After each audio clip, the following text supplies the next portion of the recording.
अपने बिटिया की फोटो को कलेजे से चिपका कर विलाप कर रही थी ठकुराइन। रोने के साथ साथ ना जाने कितनी गालियां और बद्दुआएं भी दे रही थी।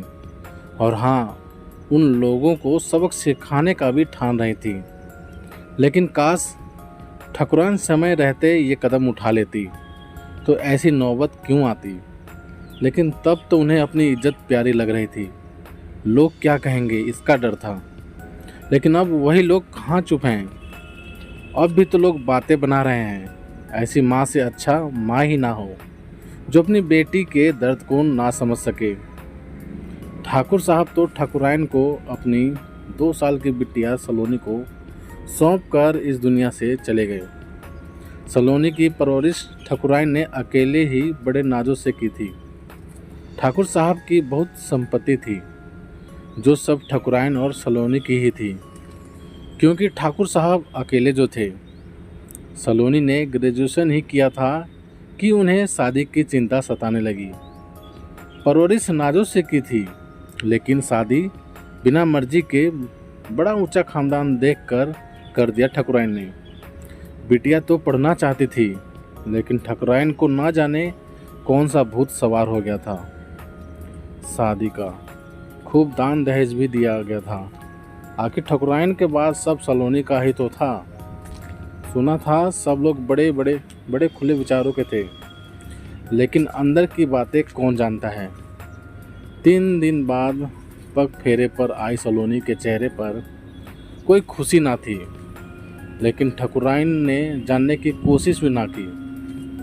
कुछ दिन तक तो चुपचाप सहती रही, माँ से कुछ न कहा। लेकिन कोई कितना सहे, थक हार कर उसने माँ से कहना शुरू किया, माँ मुझे इस दलदल से निकाल लो। यहाँ मेरी इज्जत नौकरानी और पैरों की जूती से बढ़कर ना है। इन लोगों को बहू और पत्नी नहीं बल्कि काम के लिए नौकर और बिस्तर पर भोग्या चाहिए। छोटी छोटी गलतियों पर मुझे खूब मारा पीटा जाता है, और तो और मुझे अपना बनाया खाना भी खाने को मिलता ठीक से नहीं।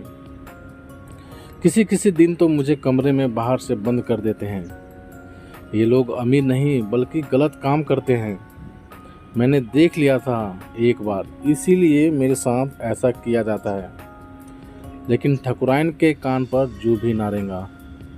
समाज का हवाला देकर चुप करा दिया बिटिया को। बिटिया हम तुम्हारे जन्म के साथी थे, किस्मत के नहीं। अब वही तुम्हारी किस्मत है। तुम यहाँ आकर बैठ जाओगी तो कितनी बदनामी होगी मेरी और ठाकुर खानदान के पूर्वजों की। अब सलोनी ने भी ये सब बातें कहना बंद कर दिया। वो भी इसे अपनी किस्मत समझ जीती रही। छोटी छोटी बातों पर उस पर हाथ उठाया जाता था, यहाँ तक कि पूरे घर वाले भी मिलकर मारते थे। एक दिन तबीयत खराब होने पर सुबह उठने में देर हो गई। छोटी सी बात के लिए पूरे घर वालों ने मिलकर मारा और मरा समझकर छोड़ दिया। उन्होंने मरा समझकर छोड़ा था, लेकिन ईश्वर की लीला देखिए, वो सच में दुनिया छोड़ चली गई।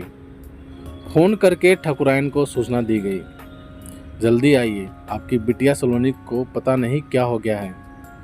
ठकुराइन पहुंची। सलोनी की हालत देखकर वो सन्न रह गई।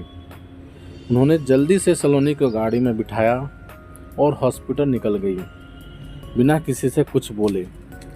वहां पहुंचने पर डॉक्टर ने जो बताया सुनकर ठकुराइन को शौक लग गया। आपकी बिटिया तो 2 घंटे पहले ही मर चुकी है। अब क्या कर सकती थी ठकुराइन सिवाय पछताने के। सलोनी को ससुराल ना ले जाकर सीधा उसे अपने घर ले आई। उसकी ससुराल से कोई हॉस्पिटल झांकने भी नहीं गया था, यहाँ तक कि उसका पति भी। यहीं से उसका अंतिम संस्कार किया गया। जिस माँ की कोख से जन्म लिया, उसी माँ की आंखों के सामने इस दुनिया से चली गई, और माँ झूठी शान में कुछ ना कर सकी। ब्राह्मण भोज का कार्यक्रम खत्म होने के दूसरे दिन बिटिया की फोटो कलेजे से चिपकाए जोर जोर से रोए जा रही थी। अचानक रोना बंद कर उठी और चल पड़ी सलोनी के ससुराल, अत्याचारियों को उनकी जगह पहुंचाने। तो प्यारे दोस्तों, आप सभी को ये कहानी कैसी लगी प्लीज़ कमेंट करके हमें ज़रूर बताना।